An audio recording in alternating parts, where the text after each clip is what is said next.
Nous allons lire dans Hébreux chapitre 6. De loin comme de près là où nous sommes, là où vous êtes, nous pouvons nous mettre debout pour honorer la parole de Dieu qui sera lue. Hébreux 6, verset 13. Lisons la parole de Dieu, prions d'abord. Notre Dieu, notre Père, ce soir, nous te disons merci. Tu nous donnes encore la possibilité de prêcher ta parole. Malgré les moments et temps dans lesquels nous traversons, tu nous accordes encore la force et la bonne santé pour être parmi les vivants, pour prononcer tes oracles, prononcer ta parole. Bénis mon frère, puis à ton serviteur qui a présidé et conduit ce culte, ainsi que notre frère Olivier qui est ici en technique. Oh, nous te disons merci parce que tu as rendu ce culte possible. Grand Dieu de l'éternité, cette salle qui est toujours remplie, mais nous sommes là vides, à trois, moi et mes deux frères. Nous te disons déjà merci parce que le quorum est atteint. Même ici dans ces lieux, il est écrit que là où deux ou trois, ça ressemble dans son nom, tu es au milieu d'eux. Nous sommes déjà à trois dans cette salle. Nous te disons merci parce que le quorum est atteint. Tu es ici avec nous, sois aussi avec mes frères et sœurs là où ils sont.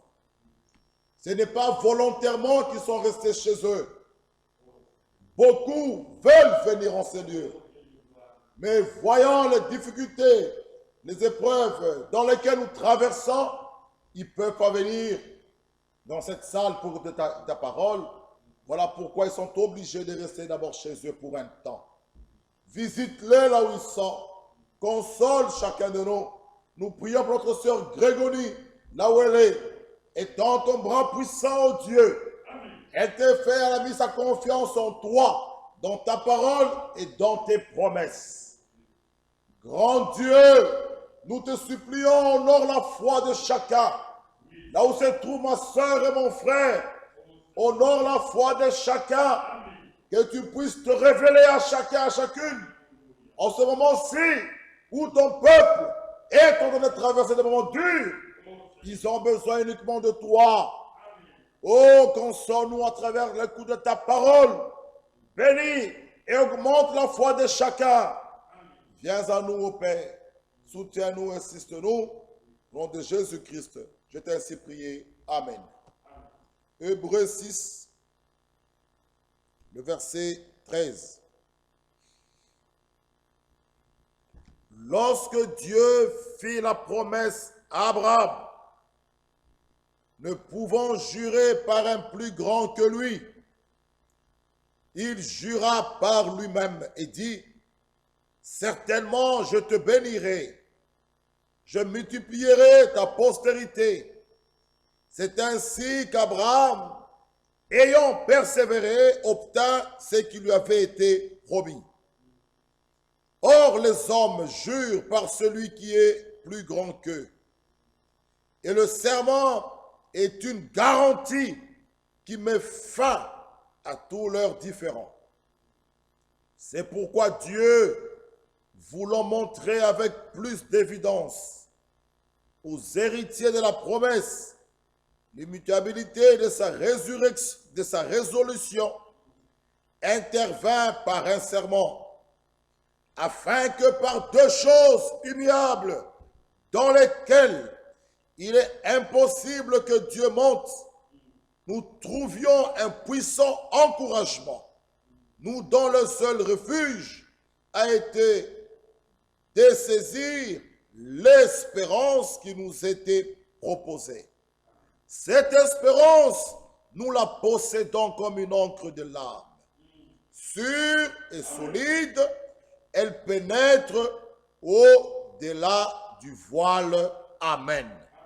Dieu nous bénisse, nous pouvons nous asseoir. Dieu fit la promesse à Abraham. Cela nous intéresse aussi ce soir. Abraham, qui est notre père dans la foi, cela nous intéresse aussi ce soir. Et cela J'ai la foi que ça va encore réconforter chacun de nous, comme nous l'avons entendu le dimanche, où Jésus-Christ pouvait dire à ses disciples, nous dire aussi, rassurez-vous que c'est moi, n'ayez pas peur. Un véritable enfant de Dieu n'a pas peur. La peur ne vient pas de Dieu. Jésus-Christ, à chaque fois qu'il pourrait parler, même ces anges qui apparaissaient, même l'ange qui est apparu devant Marie, pouvait lui dire, ne crains point, n'aie pas peur, ne crains point, n'aie pas peur, ne crains point, n'aie pas peur. C'est là, c'est un message d'encouragement. À chaque fois, nous pouvons parler au peuple de Dieu, même ce soir, la salle qui est presque vide, nous pouvons aussi vous dire, n'ayez pas peur. Oui, mes frères et sœurs, je peux regarder à gauche, au milieu, à droite, je sais voir qui pouvait s'asseoir là, qui pouvait s'asseoir en face de moi, qui pouvait s'asseoir à ma droite. Mais dans les circonstances dans lesquelles nous sommes, nous ne pouvons pas d'abord être ici, mais encore un peu de temps, nous allons nous retrouver dans cette salle. Et nous allons adorer notre Dieu, nous allons le remercier, le louer de toutes les bonnes choses et tout ce qu'il fait pour nous. Il est le grand médecin, il est notre consolateur, il est notre avocat, il est notre bouclier, il est notre forteresse, il est tout pour nous, il est le tout-puissant, il est notre paix, il est le tout-puissant, il est El Shaddai, il est le Jéhovah Jireh, il est le Jéhovah Rapha, il est le Jéhovah Nissi. Cela est vrai, bien-aimés frères et sœurs. Croyons-le, ce soir, nous parlerons encore de ces grandes choses. Dieu fit la promesse à Abraham. Oh, ne pouvant jurer par un plus grand que lui, il jura par lui-même. Quelle promesse a-t-il donné à Abraham? Abraham n'avait pas d'enfant. Et Abraham un jour dit, j'irai comme ça. Oh, sans enfant. C'est Eliezer qui va hériter tous mes biens. Il lui dit, non, tu auras un enfant qui sortira de tes entrailles. Bien-aimés frères et sœurs, mais l'Écriture nous dit, lorsque Dieu fit la promesse à Abraham, ne pouvant jurer par un plus grand que lui, il jura par lui-même. Dieu ne donne pas seulement les promesses, mais Dieu s'en tient à ses promesses. Il donne les promesses et il s'en tient à ses promesses et il les accomplira en celui qui a foi dans les promesses de Dieu. Dieu nous a fait des promesses. Et l'Écriture nous dit, lisons un peu dans Hébreux chapitre 10, le verset 22. Hébreux 10, 22. Cela nous intéresse. Ma soeur, là où tu es, mon frère, là où tu es, cette écriture nous concerne. Approchons-nous donc avec un cœur sincère, dans la plénitude de la foi, les cœurs purifiés d'une mauvaise conscience et le corps lavé d'une eau pure. La manière de s'approcher de Dieu, nous devons nous approcher de Dieu dans la plénitude de la foi. Cela veut dire ne pas douter, ne pas être incrédule. Or, celui qui est né de nouveau a la foi. Celui qui est né de Dieu n'est pas incrédule. Il a la foi, cette foi est une révélation. Et l'Écriture nous demande de nous approcher de lui dans la plénitude de la foi. Cela veut dire ne pas douter. Quelle que soit la situation dans laquelle nous traversons, approchons-nous de lui dans la plénitude de la foi. Et qu'est-ce que la foi? Hébreux 11, La foi est une ferme assurance des choses qu'on espère, une démonstration de celles qu'on ne voit pas. Pour l'avoir possédé, les anciens ont obtenu un témoignage favorable. Ah, le verset 6. Sans la foi, il est impossible de lui être agréable.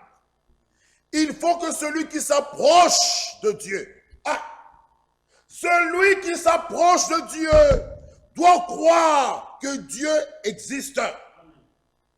Et que le même Dieu est le rémunérateur de ceux qui le cherchent. Si vous vous approchez de Dieu, vous devez croire de la même façon que toi tu existes, tu dois aussi croire que Dieu existe. Et en s'approchant de lui, tu t'approches de lui dans la plénitude de la foi. Abraham, Dieu lui fit la promesse. Dieu ne donne pas seulement des promesses, mais Dieu s'en tient à ses promesses. Celui qui croit ce que Dieu a promis doit aussi persévérer jusqu'à ce que cela s'accomplisse. C'est pourquoi l'Écriture nous dit, au verset 14, « Certainement je te bénirai, je multiplierai ta postérité. » 15, « C'est ainsi qu'Abraham ayant persévéré. » Celui qui croit à ce que Dieu a promis doit persévérer jusqu'à voir l'accomplissement de ce que Dieu a promis. Mais nous devons attendre le temps de Dieu. Abraham a attendu 25 ans. Mais l'Écriture nous dit, espérant contre toute espérance, il n'a pas faibli dans la foi. Mais toi, ma soeur, 3 jours que tu es malade, 4 jours, déjà tu commences à faiblir dans la foi. Tu commences à douter de la promesse de Dieu.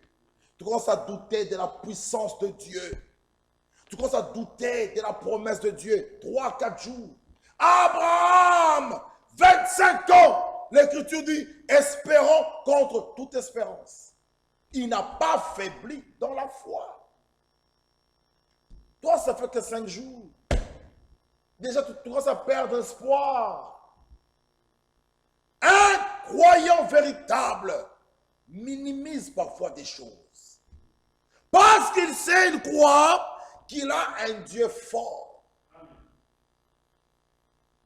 Abraham a persévéré. Celui qui croit doit aussi persévérer. Et l'Écriture nous dit, Dieu intervint par un serment. Un serment met fin à toutes les discussions.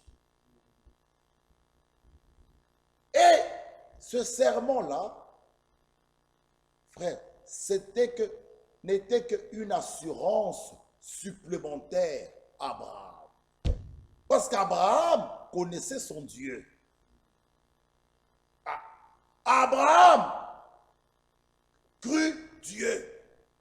Il savait que Dieu, ce qu'il dit, il va l'accomplir. Ce serment n'était qu'une assurance supplémentaire à Abraham.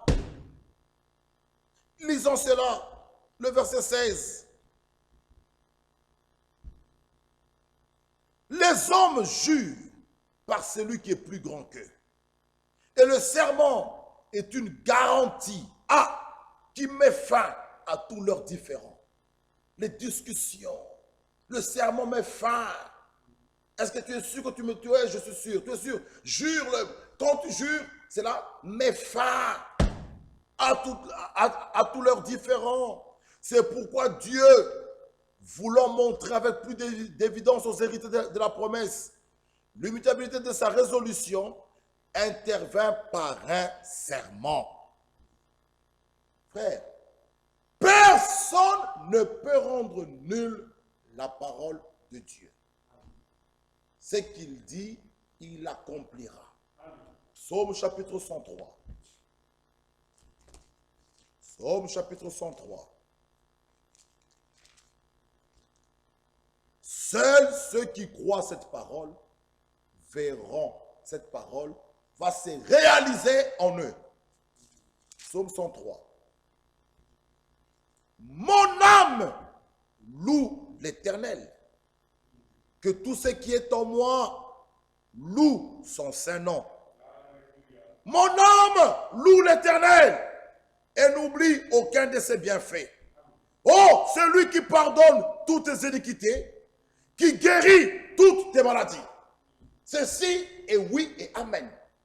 Seul celui qui croit dans cette parole de promesse verra cette parole se réaliser en lui. Romains 4. Romains.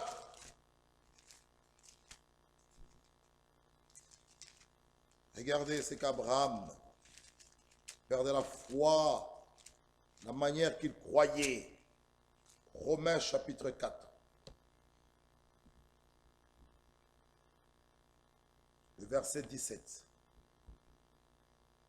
J'étais établi père d'un grand nombre de nations. Il est notre Père devant celui auquel il a cru. Dieu qui donne la vie aux morts. Abraham croyait cela. Que Dieu est capable de donner la vie aux morts et qui appelle les choses qui ne sont point comme si elles étaient.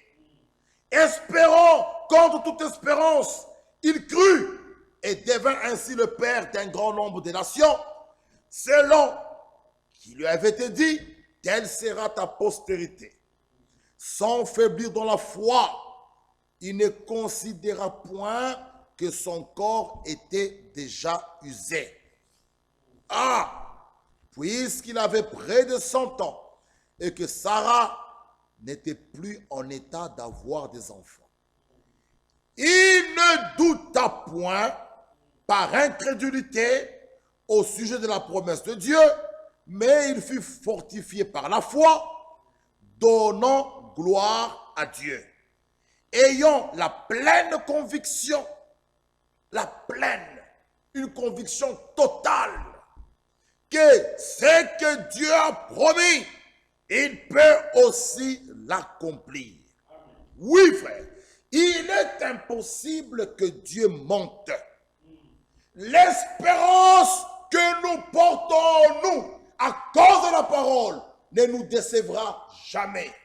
Au contraire, cette espérance nous fera entrer en possession des choses que Dieu a promis.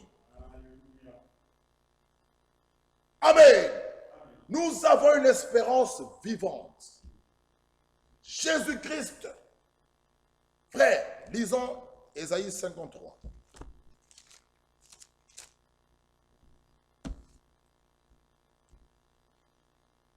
Le verset 4.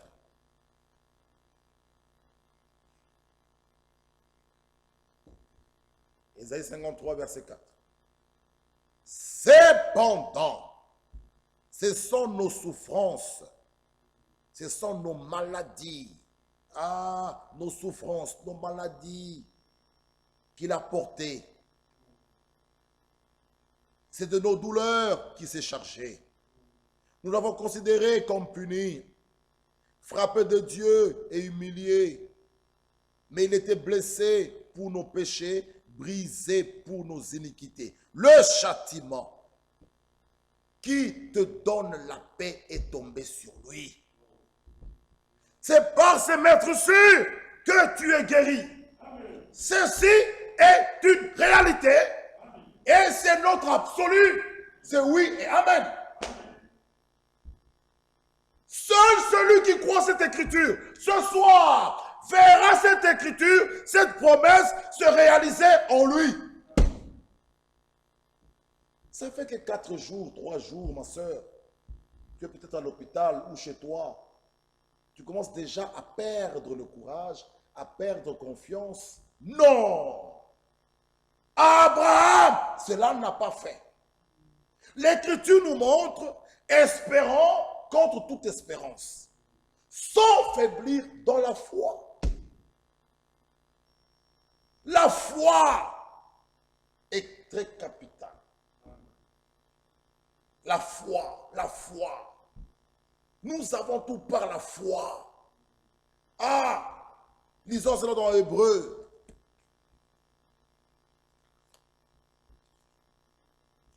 Dans Hébreu 11, encore ici. Hébreu 11. Oui, le verset 3. C'est par la foi que nous reconnaissons que l'univers a été formé par la parole de Dieu, en sorte que ce qu'on voit n'a pas été fait des choses visibles. C'est par la foi qu'Abel offrit à Dieu un sacrifice plus excellent que celui de Caïn. Vous voyez, c'est par la foi. Personne n'a appris cela à Abel. La foi est une révélation. Cela lui a été révélé. Et la révélation nous vient d'en haut.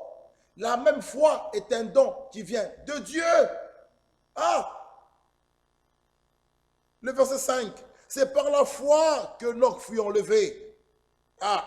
Le verset 7. C'est par la foi que Noé, divinement averti des choses qu'on ne voyait pas encore, saisi d'une crainte respectueuse, construit une arche pour sauver sa famille.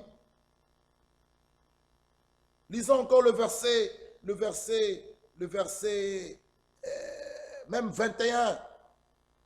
C'est par la foi que Jacob, mourant, bénit chacun de ses fils de Joseph et qu'il adora, appuyé sur l'extrémité de son bâton. C'est par la foi que Joseph, mourant, fit mention de la sortie des fils d'Israël. 23. C'est par la foi que Moïse, à sa naissance, fut caché pendant 3 mois par ses parents. 27. C'est par la foi qu'il quitta l'Égypte, sans être effrayé de la colère du roi, car il se montra ferme comme voyant celui qui est invisible. C'est par la foi qu'il immola l'agneau, qu'il immola la Pâque et fit l'aspersion du sang. Le verset 30, c'est par la foi que les murailles de Jéricho tombèrent, après qu'on a eu fait le tour pendant 7 jours. 31, c'est par la foi que Rahab la prostituée ne périt pas avec les rebelles. 32, ça j'aime bien. Que dirais-je encore? Car le temps me manquerait pour parler de qui? De Gédéon. Gédéon pouvait dire, si Dieu est avec nous, où sont tous ces miracles et tous ces prodiges? C'était un homme de foi. Dieu n'est pas seulement un Dieu qu'on peut lire dans la Bible. Il est un Dieu de miracles, un Dieu de prodiges, un Dieu tout-puissant, un Dieu fort, un Dieu parfait, un Dieu saint, un Dieu qui guérit. Il faut connaître Dieu selon la lettre et même dans sa puissance. Ne connaissez pas seulement Dieu selon la lettre, selon les Écritures. Un Dieu théorique. Non, non frère, connaissons Dieu aussi dans sa puissance. Écoutons un peu ceci. Par la puissance du Saint-Esprit, nous sommes conduits de la théorie dans la pratique. Ah, la vie divine est manifestée.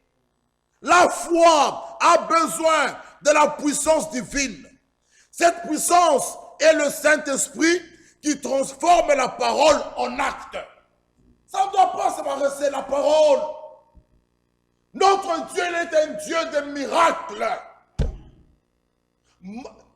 Philippe avait dit, montre-nous le Père, cela nous suffit. Dieu, nous pouvons le voir si vous regardez l'univers, la nature, tu dois voir Dieu. Tu regardes le soleil, tu dois voir Dieu. Tu regardes la mer, tu dois voir Dieu. Tu regardes les océans, tu dois voir Dieu. Lorsque vous voyagez, vous êtes dans l'avion, tu regardes même les montagnes, tu dois voir Dieu. Lorsque nous traversons pour l'Angleterre, nous prenons le bateau, nous voyons la grandeur de l'eau, nous voyons Dieu, tu vois sa grandeur. Cela te donne une crainte respectueuse, une crainte des choses de Dieu. Dieu dans sa nature, Dieu dans sa parole, Dieu dans son Fils, Dieu dans son peuple. C'est pourquoi nous lisons ici, la foi a besoin de la puissance divine. Cette puissance n'est rien d'autre et le Saint-Esprit qui transforme la parole de Dieu en acte. Ah! Celui qui croit véritablement de tout son cœur au Seigneur Jésus-Christ, le Fils du Dieu vivant, portera en lui ce désir de recevoir la puissance du Saint-Esprit. Oui, frère, n'ayons pas un Dieu théorique. Non, n'ayons pas un Dieu théorique. Par la puissance du Saint-Esprit, nous sommes conduits de la théorie dans la pratique. C'est pourquoi ils peuvent nous dire, le temps me manquerait pour parler de Gédéon, de Barak, Samson, cet homme qui a pu tuer un lion. Le temps me manquerait de parler de Samson, de Jephthé, de David, Samuel et des prophètes qui, par la foi, vainquirent de royaumes, exercèrent la justice, obtinrent des promesses, fermèrent la gueule des lions, éteignirent la puissance du feu des Méshach et des Shadrach, qui n'ont pas eu peur. Frères et sœurs, un enfant de Dieu n'a pas peur de la mort, n'a pas peur de la maladie. Qu'est-ce que soit les médecins disent, vous ayez foi en Dieu. Ayez foi dans la parole de Dieu. Ayez foi dans sa puissance. Ayez foi. Ton Dieu, c'est un Dieu de miracles, un Dieu de prodiges, un Dieu qui te dit ce soir, ne crains point. Ah oui, qui vainquirent des royaumes, qui exercèrent la puissance, obtinrent des promesses, fermèrent la gueule de lion, éteignirent la puissance de feu, échappèrent aux tranchants de l'épée, guérir de leur maladie, furent vaillants à la guerre, mirent en fuite des armées étrangères. Guérir de leur maladie. Oui, même ce soir, toi qui es malade, qui es à l'hôpital, sous perfusion, en train de souffrir, en train de gémir, tu as difficile à respirer, ma soeur, tu as des problèmes de respiration, tu as des douleurs partout. Sache une chose, aujourd'hui, ne doutez pas. Et Dieu merci, parce que ce que nous pouvons traverser ici, le Tout-Puissant nous avait déjà parlé. S'il a parlé, ce n'est pas en vain. S'il a parlé, c'est qu'il y a une solution. C'est son amour. Oh, frères et sœurs. Voilà pourquoi ce que nous voyons ici ne nous étonne pas. Il nous avait déjà divinement avertis. Gloire soit rendue à Dieu. Notre Dieu est bon. Frère, je peux le témoigner au nom du Seigneur Jésus-Christ. Aujourd'hui, frère, cela nous pouvons le dire. Dieu est avec nous. Et il est parmi nous. Et il est en nous. Soyons certains de Dieu. Et l'Écriture dit, des femmes qui recouvrèrent leur mort par la résurrection. D'autres furent livrés au tourment et n'acceptèrent point de délivrance afin d'obtenir une meilleure résurrection. Oh. D'autres subirent les moqueries et le fouet, les chaînes et la prison. Ils furent lapidés, sciés, torturés. Ils moururent tués par l'épée. Ils allèrent çà et là, vêtus de peaux de brebis et de peaux de chèvre, dénués de tout, persécutés, maltraités. Eux dont le monde n'était pas digne, errant dans les déserts, les montagnes, dans les cavernes et les antres de la terre. Tout cela à la foi desquels il a été rendu témoignage, n'ont pas obtenu ce qui leur était promis. Dieu ayant vu quelque chose de meilleur pour nous, afin qu'ils ne parviennent pas sans nous à la perfection. Amen. La foi véritable. Jésus-Christ, lorsqu'il avait maudit cet arbre qui ne donnait pas le fruit, les disciples lui montrèrent, c'est là encore un jour, qu'est-ce qu'il leur a dit? Ayez foi en Dieu. Et c'est le message de ce soir. Ayez foi en Dieu. Ayez foi dans sa parole. Ayez foi dans ses promesses. Ma sœur, écoute-moi bien. Il y avait une femme qui l'avait pris, elle n'avait pas d'huile, pas de farine. C'était très peu comme ça. Elle a prié son Dieu. Son Dieu semblait être silencieux. Pourquoi je dis ceci? Il y a une sœur qui m'écrit aujourd'hui qui me dit, frère Michel, j'ai prié Dieu. Apparemment, il ne m'a pas écouté. Non! Ton Dieu, frère, sœur, n'est pas ni sourd ni muet. Il entend et il parle. Écoutez bien ma sœur. Cette femme a prié Dieu. Et elle pouvait penser que son Dieu était silencieux, son Dieu ne l'écoutait pas. Mais Dieu du ciel l'observait. Regardez maintenant la manière de Dieu d'agir, qui n'est pas la manière que dans nous les hommes, nous avons notre façon de voir les choses. Un prophète apparaît, il dit à cette femme, fais-moi, j'ai faim, fais-moi un petit gâteau. La femme lui dit, je n'ai pas assez d'huile ni de farine. Il me reste un peu d'huile, un peu de farine. Si je prépare le petit gâteau, je te donne. Moi l'enfant, après c'est fini, c'est la mort. L'homme de Dieu lui dit, va, fais-moi d'abord. La femme a obéi. Dieu du ciel l'observait. Regardez ce qu'il lui a donné, ce que son obéissance lui a procuré. La femme obéit. Elle fait le petit gâteau. Elle amène à l'homme de Dieu. L'homme de Dieu lui dit, va maintenant faire pour toi et pour l'enfant. La femme n'a pas dit, homme de Dieu, il n'y a plus de farine ni d'huile. Non. Elle a obéi. Amen. Regardez ce qui est arrivé aussi à Abraham. On va revenir. Genèse 22. Genèse 22. Regardez dans Genèse 22. J'aime bien cela. Après ces choses, chapitre 22, verset 1er, Dieu mit Abraham à l'épreuve. Ah, l'épreuve est biblique. Amen. Les épreuves nous aident, comme cet arbre planté près des courants d'eau. Lorsque les tempêtes arrivent, les tempêtes secouent l'arbre, ça permet à l'arbre de ses racines de bien s'enfoncer dans l'eau, dans la terre, et de bien s'asseoir, d'être stable dans la foi. Ah.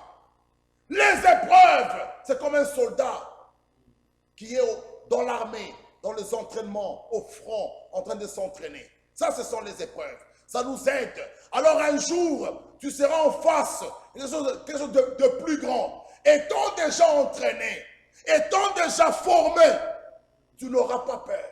Amen. Un fils de Dieu, une fille de Dieu ne fuit pas les épreuves. Amen. Les épreuves nous font asseoir très bien dans la foi, dans la parole. Les épreuves nous donnent foi. Oh, c'est Dieu qui nous dit, ne craignez point. Ça sont les épreuves. Et l'Écriture dit, Abraham fut mis à l'épreuve. Et lui dit, Abraham, il répondit, me voici. Abraham, me voici. Dieu dit, prends ton fils. Regardez, Dieu est parfait. Même dans les détails, Dieu est bon. Il dit, prends ton fils, ton unique, celui que tu aimes, Isaac. Quelle précision.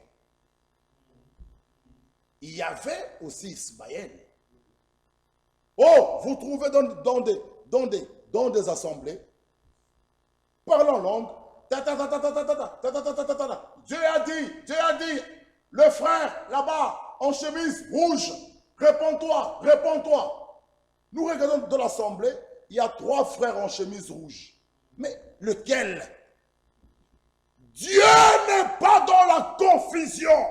Lui-même, il dit, mon peuple ne sera plus jamais dans la confusion. Notre Dieu n'est pas un Dieu de confusion. C'est un Dieu juste et parfait. Le frère tel, réponds-toi, tu mourras, réponds-toi. Quel frère? Ici, Dieu dit, prends ton fils, ton unique. Il ne s'arrête pas là. Celui que tu aimes, il ne s'arrête pas là. Isaac. Il y avait Ismaël. Parce qu'Ismaël est venu avant Isaac. S'il aurait dit, prends ton fils. Mais lequel? J'ai Ismaël là-bas. D'Agar, j'ai Isaac de Sarah. Mais Dieu est précis. Sa parole aussi doit être précise. Pas de prédication, le son n'est pas confus. Un son clair. Un son qui fait aligner son peuple. Un son que tout le monde l'entend pourra prendre position. Qu'on nous a prêché ça, on nous a parlé de ça. Pas un son confus. Prends ton fils, ton unique, celui que tu aimes, Isaac. Va-t'en au pays des Morija. Et là, offre-le en holocauste sur l'une des montagnes que je te dirai. Qu'est-ce qu'Abraham a fait? Il a obéi. L'Écriture dit, Abraham se leva de bon matin, sella son âne, il prit avec lui 2 serviteurs et son fils Isaac. Il fendit du bois pour l'holocauste, partit pour aller au lieu que Dieu lui avait dit. Le 3e jour, Abraham levant les yeux, vit le lieu de loin. Abraham dit à ses serviteurs, restez ici avec l'âne. Moi et le jeune homme, nous irons jusque-là pour adorer. Et nous reviendrons. Abraham, selon Romains 4 que nous avons lu, croyait de tout son cœur que Dieu est capable de ramener même un mort. Il croyait, même si je tuais Isaac, comme en Isaac, il y avait une promesse, Dieu est capable de le ressusciter. C'est pourquoi Abraham a dit, moi et l'enfant, nous allons adorer et nous reviendrons. Quelle foi! Abraham, nous reviendrons auprès de vous. Abraham prit le bois pour l'holocauste, le chargea sur son fils et porta dans sa main le feu, le couteau. Ils marchèrent tous 2 ensemble. Regardez maintenant le verset 7. Isaac parlant à Abraham, son père, et dit, « Mon père !» Il répondit, « Me voici, mon fils. » Isaac reprit, « Voici le feu et le bois.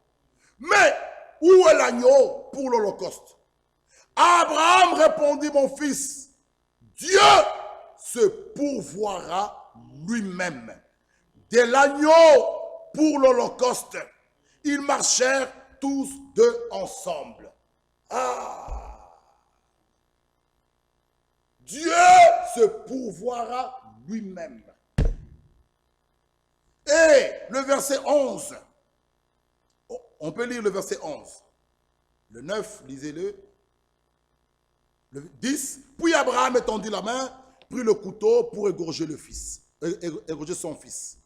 Alors l'ange de l'Éternel l'appela des cieux et dit, Abraham, Abraham. Il répondit, me voici. L'ange dit, n'avance pas ta main sur l'enfant, ne lui fais rien, car je sais maintenant que tu crains Dieu et que tu ne m'as pas refusé ton fils, ton unique. Abraham leva les yeux, vit derrière lui un bélier retenu dans un buisson par les cornes. Abraham alla prendre le bélier, l'offrit en holocauste à la place de son fils. Abraham donna à ce lieu le nom de Yahweh Jireh. C'est pourquoi l'on dit aujourd'hui, à la montagne de l'Éternel, il sera pourvu. Dieu se pourvoira lui-même. Jéhovah Jireh, Jéhovah Rapha, Nissi. Oh, mes bien-aimés frères, l'ange éternel appela une seconde fois Abraham et dit, je le jure par moi-même, le verset 16, parole de l'Éternel, parce que tu as fait cela, par ton obéissance. Regardez l'obéissance d'Abraham, c'est que ça va payer. Un enfant de Dieu obéissant. Frères et sœurs, regardez, il dit, parce que tu as fait cela. Donc, tu as été obéissant. Tu ne m'as pas refusé ton fils, ton unique. Regardez maintenant le verset 17. Je te bénirai. Je multiplierai ta postérité comme les étoiles du ciel et comme le sable qui est sur le bord de la mer. Ta postérité possédera la porte de ses ennemis. Amen. La question est celle-ci. Toutes ces bénédictions, toutes ces récompenses sont arrivées quand? Pas avant le test. Non. Pas avant l'épreuve. Pas avant le test. Toutes ces choses ici, la bénédiction, multiplication de sa postérité, toutes ces choses ici sont arrivées à Abraham après le test. Après qu'Abraham a démontré son obéissance, après son test, Dieu, l'Éternel Tout-Puissant, l'a béni. Il est le rémunérateur de ceux qui le cherchent. Après le test, frères et sœurs, là où vous passez, Dieu vous bénira. Cela n'est pas arrivé avant le test. Non. Il dit ta postérité possédera la porte de ses ennemis. Toutes les nations de la terre seront bénies en ta postérité. Pourquoi? Parce que tu as obéi à ma voix. Quelle est la conclusion de ce soir? Les bénédictions d'Abraham aussi, ça nous intéresse. Mais si vous voulez les avoir, ce n'est pas en désobéissant à sa parole. Ce n'est pas en marchant contrairement à sa parole. Obéissez à sa parole. Après les tests, après les épreuves, vous obéissez à sa parole. Vous agissez conformément à sa parole. Dieu aussi vous bénira. Voilà, bien-aimés frères, la promesse qui a été faite à Abraham, qu'il aura un fils. Oh, bien-aimés frères, qu'il aura un enfant, un fils dans sa vieillesse, se réaliser. Abraham n'a pas douté. Sarah, dans sa vieillesse, oh frère, Isaac, c'était plus la théorie Isaac. Non, c'était l'enfant, la promesse. Né selon la promesse. Né conformément à la promesse. C'est une réalité. Abraham, espérant contre toute espérance, sans faiblir dans la foi. Oh, cet homme, c'est un exemple, frères et sœurs. Toi aussi, ma sœur et mon frère, ne faiblis pas dans la foi. 4 jours à l'hôpital, tu veux déjà faiblir dans la foi? Non. Tenez bon. Dans peu de temps, tous, nous serons dans cette salle, nous allons le louer et le glorifier. Amen. Cela, c'est une vérité. Dans peu de temps, nous serons ici dans cette salle, le louant, le glorifions. Mais ne doutez pas. Disons Jean 11. Jean chapitre 11.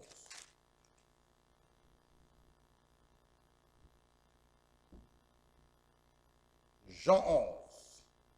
Il y avait un homme malade, Lazare, de Béthanie, village de Marie et de Marthe, sa sœur. C'était cette Marie qui oignit de parfum le Seigneur et qui lui essuya les pieds avec ses cheveux. C'était son frère Lazare qui était malade. Les sœurs envoyèrent dire à Jésus, « Seigneur, voici celui que tu aimes est malade. » Après avoir entendu cela, Jésus dit, « Cette maladie n'est point à la mort, mais elle est pour la gloire de Dieu, afin que le Fils de Dieu soit glorifié par elle. » Or Jésus aimait Marthe et sa sœur Lazare. Lorsqu'il lui apprit que Lazare était malade, il resta 2 jours encore dans le lieu où il était. Il dit ensuite aux disciples, « Retournons en Judée. » Les disciples lui dirent, « Rabbi, les Juifs tout récemment cherchaient à te lapider, et tu retournes en Judée ?» Jésus répondit, « N'y a-t-il pas 12 heures au jour? Si quelqu'un marche pendant le jour, il ne bronche point, parce qu'il voit la lumière de ce monde. Mais si quelqu'un marche pendant la nuit, il bronche parce que la lumière n'est pas en lui. » Après ces paroles, il leur dit, « Lazare, notre ami, dort. Je vais le réveiller. » Les disciples lui dirent, « Seigneur, s'il dort, il sera guéri. » Jésus avait parlé de sa mort, mais ils ne crurent qu'il parlait de l'assoupissement du sommeil. Alors Jésus leur dit ouvertement, « Lazare est mort. Et à cause de vous, afin que vous croyiez, je me réjouis de ce que je n'étais pas là. Mais allons vers lui. » Sur quoi Thomas, appelé Didyme, dit aux autres disciples, « Allons aussi, afin de mourir avec lui. » Jésus étant arrivé, trouvant que Lazare était déjà depuis 4 jours dans le sépulcre, et comme Béthanie était près de Jérusalem, à 15 stades environ, beaucoup de Juifs étaient venus vers Marthe et Marie pour les consoler de la mort de leur frère. Lorsque Marthe apprit que Jésus arrivait, elle alla au-devant de lui, tandis que Marie se tenait assise à la maison. Marthe dit à Jésus, « Seigneur, si tu avais été ici, mon frère ne serait pas mort.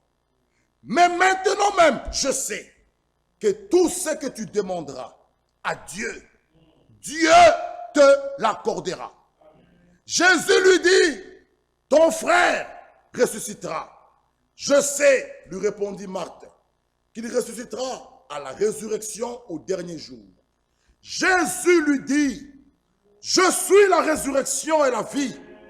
Celui qui croit en moi vivra même s'il meurt. Quiconque vit et croit en moi ne mourra jamais. Crois-tu cela? » Elle lui dit, « Oui Seigneur, je crois que tu es le Christ, le Fils de Dieu, qui devait venir dans le monde. » Ayant ainsi parlé, elle s'en alla. Puis elle alla appeler secrètement Marie, sa sœur, et lui dit, « Le maître est ici, il te demande. » Dès que Marie eut entendu, elle se leva promptement et alla vers lui. Car Jésus n'était pas encore entré dans le village, mais il était dans le lieu où Marthe l'avait rencontré. Les Juifs qui étaient avec Marie, dans la maison et qui la consolaient, l'ayant vu se lever promptement et sortir, la suivèrent, disait, « Elle va au sépulcre pour y pleurer. » Lorsque Marie fut arrivée là où était Jésus, qu'elle le vit, elle tomba à ses pieds et lui dit, « Seigneur, si tu avais été ici, mon frère ne serait pas mort. » Jésus, la voyant pleurer, elle et les Juifs qui étaient venus avec elle, frémit en son esprit et fut tout ému. Il dit, « Où l'avez-vous mis? » « Seigneur, lui répondit-il, viens et vois. » Le verset 35, Jésus pleura. Ce soir, ma soeur qui est malade, qui a des difficultés de respiration, Jésus a pleuré à la tombe de Lazare. Jésus a compati. Il a compati. Il compatit de tes douleurs. Il compatit à tes douleurs. Le châtiment qui te donne la paix est tombé sur lui. Il a pris ta place. Jésus a pleuré. Il a eu mal. Sa volonté, c'est que tu vives. Sa volonté, c'est de guérir. Jésus a pleuré. Mais quand il a pleuré, sur quoi les Juifs dirent, voyez comme il aimait. Mais il n'a pas seulement pleuré. Il n'a pas seulement pleuré parce que cela n'allait pas calmer les pleurs de Marie et de Marthe. Il n'a pas seulement pleuré. Ma soeur, mon frère, il ne compatit pas seulement à tes douleurs. Il compatit à tes douleurs et il te guérit. Bien-aimé frère, il n'a pas seulement pleuré. Jésus de Nazareth n'a pas seulement pleuré. Lisons cela. Jésus pleura. Sur quoi les Juifs dirent, voyez comme il aimait. Quelques-uns d'entre eux dirent, lui qui a ouvert les yeux de l'aveugle. Ne pouvait-il pas faire ainsi que cet homme ne meure point? Jésus frémissant de nouveau en lui-même. Ah, il s'est rendu au sépulcre. C'était une grotte, une pierre était placée devant. Jésus dit, ôtez la pierre. Marthe, la sœur du mort, lui dit, Seigneur, ils sont déjà, car il y a 4 jours qu'il est là. Jésus lui dit, n'ai-je pas dit que si tu crois, tu verras la gloire de Dieu? Ils ôtèrent donc la pierre. Jésus leva les yeux en haut et dit, Père, je te rends grâce de ce que tu m'as exaucé. C'est pourquoi l'aveugle-né pouvait dire, je sais une chose, que Dieu n'exauce pas les pécheurs. Jésus-Christ, par sa mort virginale, était digne. Voilà, il pouvait se lever et dire, je sais que tu m'as exaucé. Bien-aimés frères et sœurs, il n'exauce pas les pécheurs. Jésus-Christ, oh, cet homme séparé des pécheurs, cet homme qui vivait correctement, il n'avait rien de faux en lui. Il était juste la parole faite chair. Il leva les yeux, il pouvait dire, Père, je sais que tu m'as exaucé. Pour moi, je savais que tu m'exauces toujours. Pour moi, Jésus, je savais que tu m'exauces toujours. Mais je parlais à cause de la foule qui m'entoure, afin qu'ils croient que c'est toi qui m'as envoyé. Ayant dit cela, il cria d'une voix forte. Il n'a pas seulement pleuré, il n'a pas seulement frémi en son esprit, il n'a pas seulement eu compassion à tes douleurs, eu compassion à ta maladie, que tu as la grippe, Covid, tout cela, le cancer pulmonaire, toutes ces choses. Il n'a pas seulement frémi en lui-même, ni pleuré, mais écoutez ce qu'il fait après. Après qu'il ait pleuré. Parce que là où Jésus se trouve, ce n'est pas la mort, il y a la vie. C'est pourquoi il ne pouvait pas laisser Lazare dans la tombe. Parce que Jésus lui-même est la vie.